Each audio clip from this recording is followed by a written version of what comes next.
L'amour invincible. Consuelo annonce à sa famille qu'elle a vaincu le cancer. Malgré les changements physiques laissés sur son corps, elle souligne que beaucoup de femmes ne parviennent pas à se remettre de cette maladie. Elle voit sa rémission comme un signe que Dieu a un but pour elle. Théo lui dit qu'elle a été un grand exemple pour tout le monde, et elle ajoute que la famille est très fière d'elle et heureuse de pouvoir la garder encore de nombreuses années. Consuelo exprime sa propre joie mais rappelle qu'il ne faut pas baisser la garde et qu'elle doit rester vigilante. Cristobal intervient en disant que, peu importe les difficultés, ils seront toujours là pour elle et qu'ils continueront à avancer ensemble. Consuelo partage ses rêves et ses objectifs, comme reprendre sa carrière de docteur sans abandonner ses vidéos. Cristobal propose de prendre en charge les tâches ménagères pour permettre à Consuelo de se consacrer à ses créations et d'être une source de réconfort et d'espoir. Consuelo le remercie et exprime son amour pour lui et toute la famille. Gaël dit à Ana Julia qu'elle emmène très peu de choses, ce qui signifie qu'elle ne va partir que pour peu de temps. Ana Julia répond qu'elle prend seulement les choses qu'elle a pu acheter avec son propre argent. Gaël lui reproche de n'avoir rien dit à propos de déménager ce jour-là, insistant que c'est sa maison et qu'elle ne devrait pas partir. Ana Julia, cependant, refuse de rester une seconde de plus dans cette maison. Josefa intervient en rappelant à Ana Julia qu'elle est encore mineure et que ses parents devraient lui donner la permission. Ana Julia explique qu'elle a déjà parlé avec l'avocat recommandé par son oncle Apollo et qu'elle a tous les droits légaux pour s'émanciper. Gaël lui rappelle que ce ne sera pas facile de subvenir seule à ses besoins. Mais Ana Julia est déterminée à ne pas demander la permission et que le processus est déjà en cours. Camila informe Gaël qu'il y a une déclaration d'Ana Julia disant que le gouvernement s'implique. Ana Julia propose d'éviter une bataille juridique si ses parents acceptent de signer son émancipation. Josefa comprend la douleur de sa petite fille et souligne qu'ils n'ont pas caché son identité pour la blesser, pensant que Marna était morte sans savoir qu'elle était en fait Léona. Ana Julia insiste que le problème va au-delà de Léona ou de son adoption, rappelant que la famille a couvert un trafiquant d'êtres humains. Elle questionne la moralité des biens qu'elle a reçus liés à des femmes disparues et reproche à sa famille de ne pas avoir dénoncé Ramsay malgré la découverte de la vérité. Camila explique à Ana Julia à quel point Ramsay est dangereux. Ana Julia, toutefois, questionne la valeur de leur vie par rapport à celle des femmes disparues et dénonce l'inaction de sa famille. Gaël la supplie de ne pas faire cela à sa mère, à sa grand-mère et à ses frères et sœurs, rappelant son incapacité à combler un vide qu'elle a toujours ressenti. Josefa et Camila expriment leur peur et insistent qu'elles n'ont jamais voulu lui faire de mal, soulignant l'importance d'Ana Julia dans leur vie. Gaël déclare qu'elle est prête à répéter chaque jour son amour jusqu'à obtenir son pardon. Ana Julia, cependant, ne croit plus en ses larmes et reproche à Gaël son manque de courage en tant que père. Finalement, Camila offre d'accompagner Ana Julia si elle souhaite partir, insistant qu'elle ne partira pas seule, et elles s'en vont ensemble. Itzel dit à ses parents qu'elle aussi veut s'accepter telle qu'elle est. Elle explique qu'elle avait voulu leur parler de cela avant, car elle ne veut plus vivre dans la peur qui cause plus de mal que la vérité. Itzel exprime sa gratitude pour n'avoir jamais été interrogée sur son mode de vie et pour s'être toujours sentie aimée. Elle révèle qu'elle n'est pas comme les autres personnes et que cela lui a pris du temps pour comprendre qui elle est. Elle affirme qu'elle ne veut pas se conformer aux étiquettes ou aux cases, mais être elle-même, libre et unique, car elle est non-binaire. Consuelo assure Itzel qu'une mère sait toujours ce que sont ses enfants et exprime son amour inconditionnel pour elle, la considérant comme la personne la plus merveilleuse que Dieu a pu leur envoyer. Cristobal remercie Itzel de s'ouvrir à eux, reconnaissant combien il est difficile d'être soi-même et affirmant que cela ne change rien à leurs sentiments pour elle. Théo ajoute qu'il l'aime encore plus et qu'il admire sa sœur, considérant Itzel comme un exemple pour lui. Cristobal rappelle à Itzel qu'ils l'ont nommée ainsi parce qu'il savait ce qu'elle représentait pour eux, l'étoile du soir. Consuelo rappelle à ses enfants qu'ils ont des parents qui les aiment par-dessus tout, les acceptent et les respectent tels qu'ils sont. Ils partagent un jus, et Consuelo porte un toast à la santé de leurs enfants et de leur famille, en disant « et santé » et tout le monde répète « et santé ». Clara reproche à Jacinta de se rendre à l'université alors que sa fille pourrait être en danger. Jacinta justifie sa décision en expliquant qu'elle a confié sa fille à Dieu et qu'elle ne peut pas compromettre sa vocation.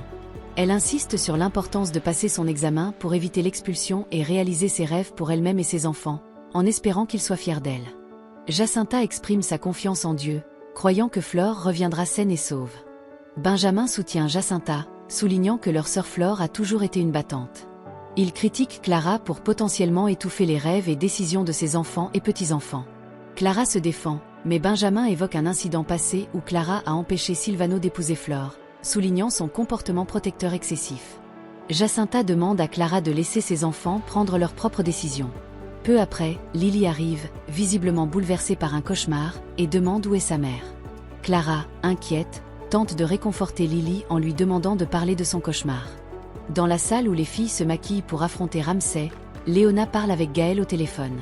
Léona lui confie que leur fille, Anna Julia, est très blessée et qu'il y a un long chemin à parcourir pour que tout s'améliore. Gaël admet qu'il doit regagner l'amour de leur fille et encourage Léona en disant qu'elle fait un pas énorme. David interrompt la conversation en demandant à Léona de venir et elle fait signe qu'elle arrive. Léona informe Gaël qu'elle doit aller voir Flore pour la soutenir. Gaël propose de venir si elle a besoin de quelque chose, mais Léona insiste qu'il doit rester avec sa famille pour la chute de Ramsay. Gaël exprime son soutien en disant qu'ils seront ensemble et qu'elle sortira victorieuse de la confrontation. Il espère qu'après tout cela, ils pourront se rapprocher davantage d'Oliver et Kika.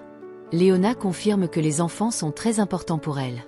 Gaël lui demande de faire attention, car il ne se pardonnerait pas s'il lui arrivait quelque chose. Ensuite, il commence à expliquer les zones tactiques. Jéréia dit à Calixto et Lola qu'ils ont déjà contacté 3 des candidats de la liste et qu'ils sont tombés bien bas. En massant les épaules de Lola, Calixto dit qu'il peut faire confiance à son équipe et qu'il est très fier de Lola. Cette dernière dit qu'elle n'aurait jamais imaginé se consacrer à ses affaires. Calixto insiste sur le fait qu'il s'agit de faire des affaires et que certaines valent moins que d'autres, insinuant que la leur est plus importante. Lola, préoccupée, dit à Calixto qu'elle va continuer avec le plan, mais qu'il doit lui jurer qu'il n'arrivera rien à sa famille, ni à elle, ni à Jacinta, ni à David. Calixto demande si elle ne lui fait pas confiance, mais Lola insiste et il finit par le jurer. Lola annonce ensuite qu'elle doit partir malgré ses réticences et accepte de vivre avec sa mère. Calixto lui dit qu'il a engagé un chauffeur pour elle et lui demande de lui faire signe quand elle arrive. Lola accepte et s'en va après avoir donné un baiser à Calixto. Jéréia lui dit de prendre soin d'elle. Après le départ de Lola, Calixto demande à Jéréia s'il a réussi à trouver l'endroit où se déroulera l'affaire de Ramsay. Jéréia répond que les ragots courent plus vite que le métro. Calixto conclut en disant qu'il est temps que Ramsay Columbe et Léona meurent et qu'ils deviennent le nouveau roi. David informe Apollo que la caméra et le son sont prêts et que les agents d'Interpol ont établi une connexion sécurisée. Apollo rappelle à David que Léona ne peut pas les entendre. Elle peut seulement leur envoyer des images. Apollo demande alors à David pourquoi il est là, car Léona n'est pas sa femme. Il est censé vouloir une relation formelle avec sa nièce Camila. David explique que Léona ou Marna est sa meilleure amie depuis leur vie à Puerto Palma où il s'appelait Adrian. Il rappelle à Apollo qu'ils ont découvert que Ramsès trafiquait des femmes des années auparavant. Apollo rassure David en lui disant de ne pas se sentir coupable pour ce qui s'est passé cette nuit-là, car il avait fait confiance aux autorités et avait fait ce qu'il pouvait. David exprime son mauvais pressentiment, mais Apollo aperçoit une voiture à travers la caméra et dit à David de prévenir Léona immédiatement. Pendant ce temps, dans la salle où les filles se maquillent, Flore leur demande si elles ont des questions sur le plan. Elles répondent par la négative. Flore leur rappelle que si elles se sentent mal à l'aise à un moment donné, elles doivent regarder Léona ou elles-mêmes, car leur sécurité passe en premier. Léona arrive alors et informe les filles que David a envoyé un message disant qu'elles doivent être prêtes car il ne devrait pas tarder à arriver. Léona remercie les filles en disant que ce qu'elles feront aujourd'hui sauvera la vie de nombreuses femmes. Léona rassure Flore en lui disant qu'elle ne permettra pas qu'il lui arrive quelque chose de mauvais et qu'elle va aider à mettre Ramsès derrière les barreaux. Columba arrive ensuite et Léona remarque qu'elle pensait que Ramsès venait avec elle.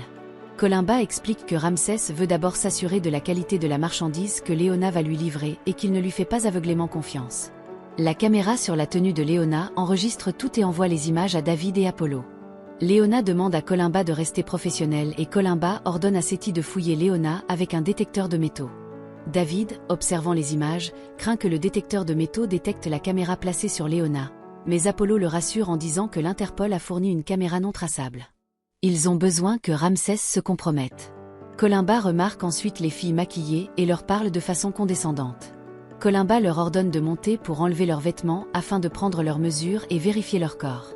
Lorsque les filles hésitent, Léona les encourage en expliquant que c'est une routine normale pour les castings de maillots de bain. Léona dit à Columba qu'il n'a pas besoin de leur parler ainsi et que si elles vont les envoyer directement en enfer, elles méritent au moins d'être traitées avec dignité. Léona demande où est Ramsès et Columba répond qu'il prend son temps.